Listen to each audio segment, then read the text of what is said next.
Tema yra viešinimas ir komunikacija, jos svarba. Tai pradėčiau galbūt nuo to, kad viešinimas ir komunikacija, ar tai yra monologas ar dialogas.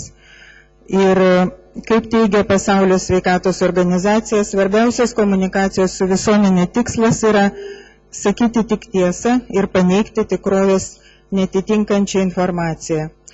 Viešinimas, tai aišku, daugiau visada yra monologas, tai mūsų teikiama informacija, kažkokia svarbi žinia, o komunikacija tai yra dialogas, aktyvus bendradarbiavimas, kuriame aktyviai turime dalyvauti mes visi.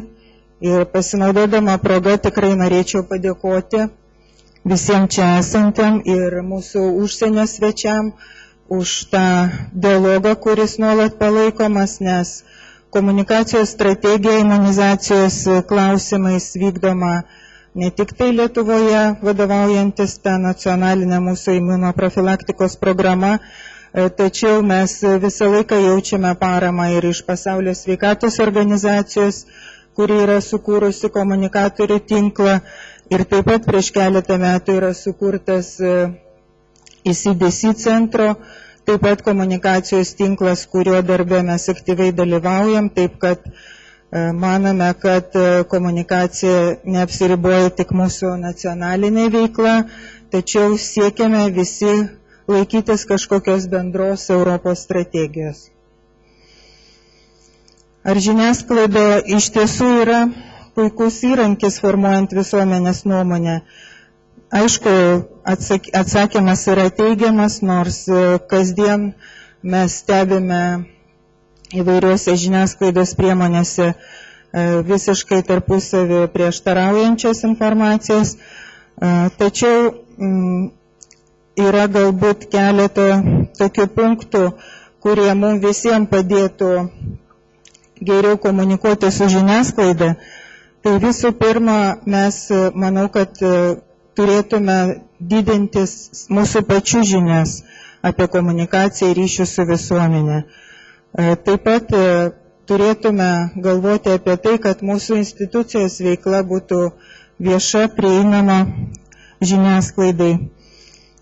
Turime nuolat, galėčiau pasakyti, laikyti ranką ant pulso, tai yra stebėti situaciją žiniasklaidoje, visuomenėje, pasaulyje, tapti netgi savotiškais žiniasklaidos, ypač norėčiau akcentuoti socialinės žiniasklaidos ekspertais.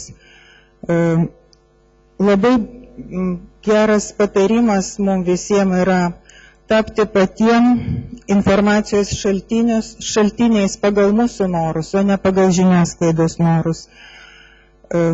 Labai gerai, kai mes pažįstame žurnalistus, ypač rašančius imunoprofilaktikos temomis.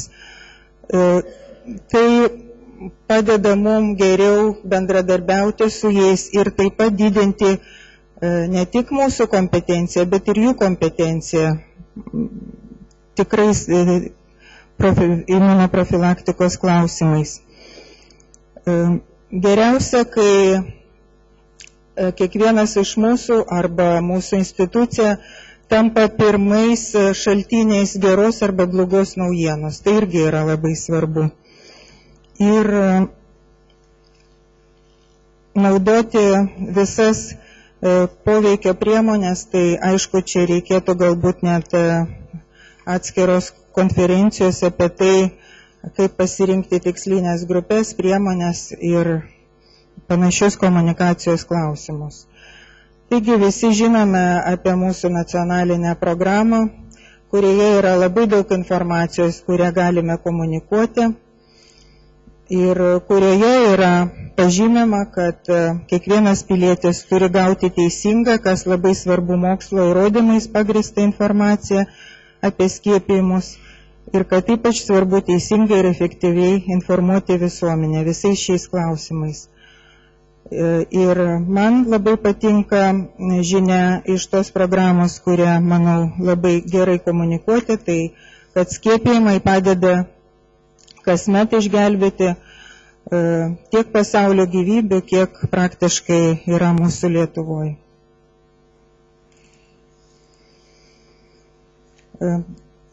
Turime tokias sritis reiškinius, dėl kurių dažniausiai kyla įvairių komunikacijos krizių. Tai norėčiau jas paminėti. Tai būtų kažkokie teisinės bazės pokyčiai, įvairios vakcinacijų kompanijos, lobizmas prieš skiepus, nepakankama stebėsena, gandai dažniausiai sukelia komunikacijos įvairių krizių, arba įvairių imunizacijos programų evoliucijos kažkokie etapai.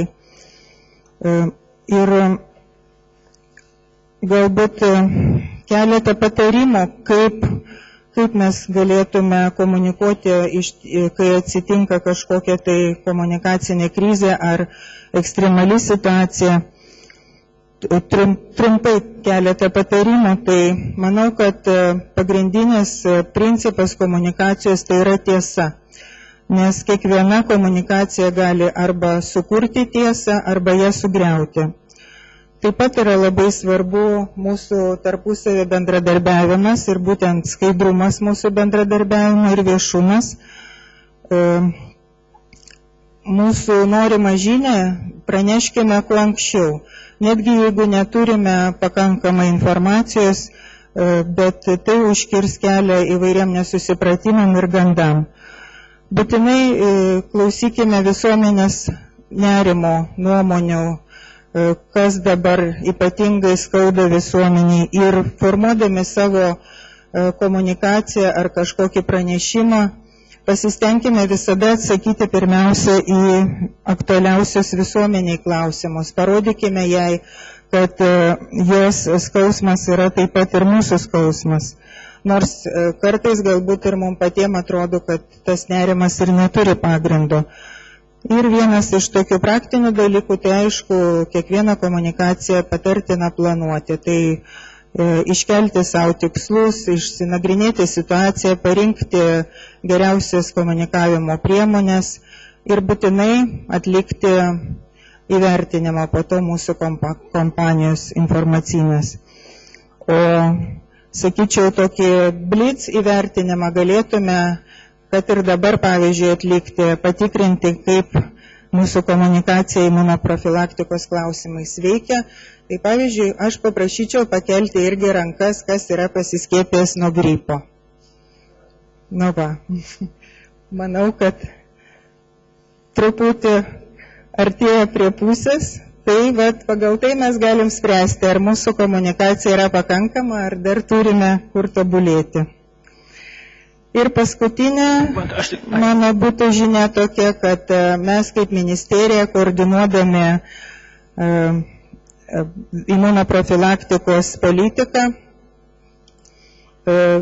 nusprendėme, kad būtų labai patogu, jeigu visa informacija apie imunoprofilaktiką būtų galima ją rasti vienoje vietoje. Ir todėl mūsų svetainė, čia yra mūsų svetainė, sukūrėme tokį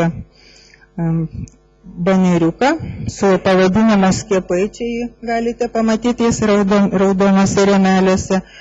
Ir paspaudus, čia jūs rasite informaciją visą, ne tik tai mūsų ar mūsų kolegų iš užkrečiamųjų ligų ir AIDS centro, bet taip pat ir užsienio kolegų informacija, čia yra ir Pasaulio sveikatos organizacijos informacija, ir CDC centro. Ir taip pat labai kviečiu visus, kas turi informacijos, kažką nori pranešti, nori su mumis bendradarbiauti, tai kviečiu siūsti mums elektroniniu paštu, skambinti ir susitikti. Ir manau, kad tikrai vartai į žinių pasaulį bus visada atverti. Ir keletą pabaigai citatų iš įvairių organizacijų, kurios tikrai bendradarbiauja, medžiagos apie tai, kaip komunikuoti, yra labai daug metodinės išleista. Tai Pasaulio sveikatos organizacija pabrėžė apie tai, kad visuomenės sveikatos saugumas yra labai svarbus ir kad mūsų ginklas yra diplomatija, bendradarbiavimas, skaidrumas ir pasirengimas. ECDC Europos lygų centras pabrėžė apie socialinę žiniasklaidos svarbą, ragina atsakingai reaguoti į puolimą internete, kur vakcinų oponentai yra aktyviausi, ir suteikti tėvams pagrįstą informaciją, kartu įveikti skepticizmą. Ir mūsų sveikatos apsaugos ministrė taip pat mano, kad vienas pagrindinių sveikatos profesionalų užduočių yra padėti tėvams suprasti skiepijimo svarbą ir aktyviai palaikyti atsakingą jų pasirinkimą. Tai ačiū visiems už dėmesį.